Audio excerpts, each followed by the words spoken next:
kingdom.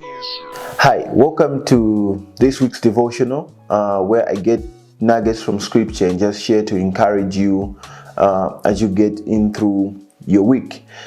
In this particular devotional, I'll be sharing from a title called Know Your Place, right?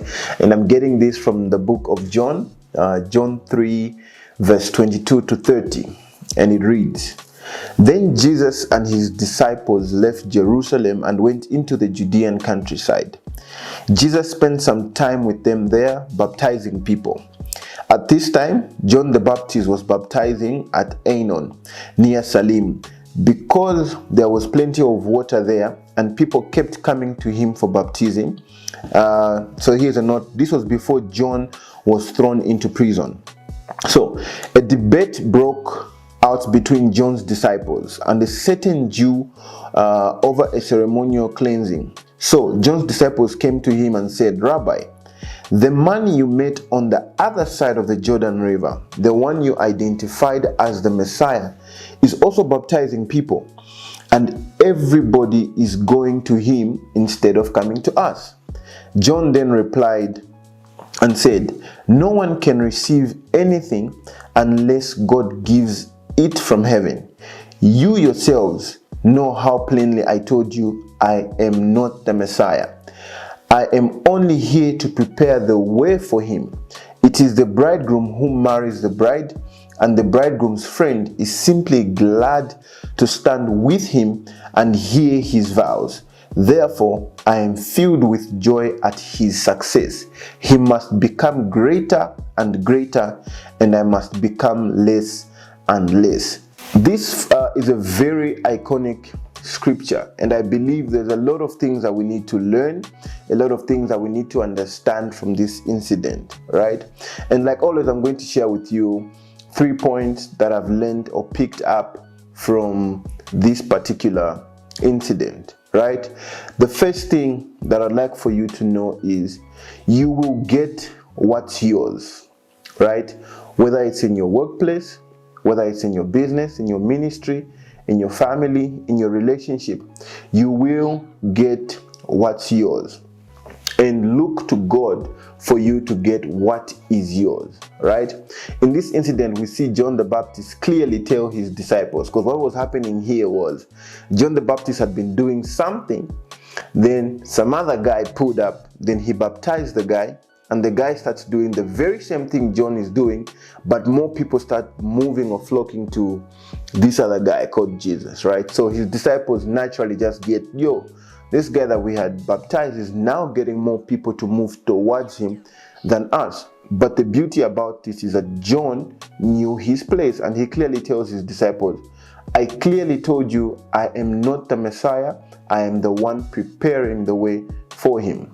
So even for us as individuals, it's important that we understand that we will get what is ours, and we need to look to God to get what is ours, because what God gives is better, what God gives is valuable, what God gives is durable, right? So even as a believer, if you see someone come into your space and they're doing what you have been doing and they're doing it better, take it up with God and find out, is this my standing in this particular situation?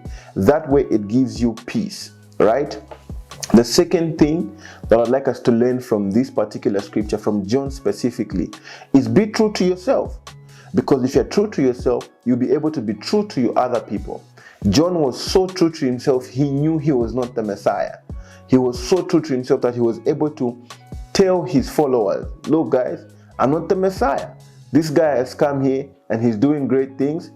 I'm happy for his success," right? So even as individuals, we need to know who we are. You need to know and be true to yourself, because only when you're true to yourself will you be able to attract the right people to come to your life, to come into your circles and be valuable to you.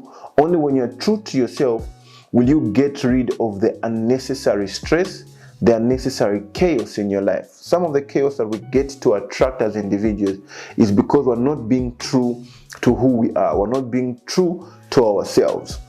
So remember, you will get what's yours, and be true to yourself. The third thing is be happy for others.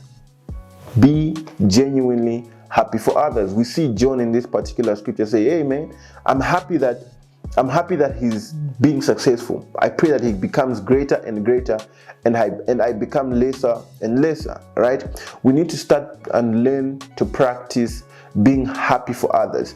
I understand sometimes it might not come naturally, right? Sometimes it might not even be genuine, but as individuals, we need to as we get into this week, we begin to intentionally build the attitude and the culture of being happy for other people, right? An example I would give is if you're pursuing, let's say, a degree and you fail maybe in one subject and you don't get your degree, but other people pull through and graduate, right? Practice it to say, look, let me congratulate you.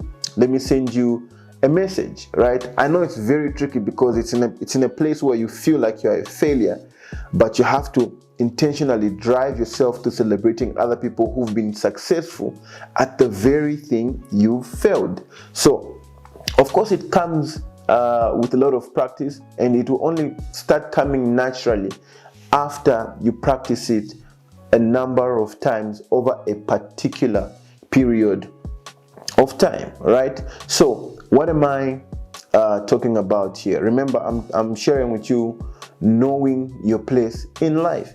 You need to know your place in your family. You need to know your place in your workplace. You need to know your place in the relationships that you have around you. And things that you need to keep in mind is, remember that you will get what is yours. Always. Whatever God has destined, prepared for you, you will get it as long as you align with God's instructions. Secondly, be true to yourself. Being true to yourself saves you unnecessary stress. Thirdly, be happy for others, or practice, gratitude? Practice celebrating other people, right?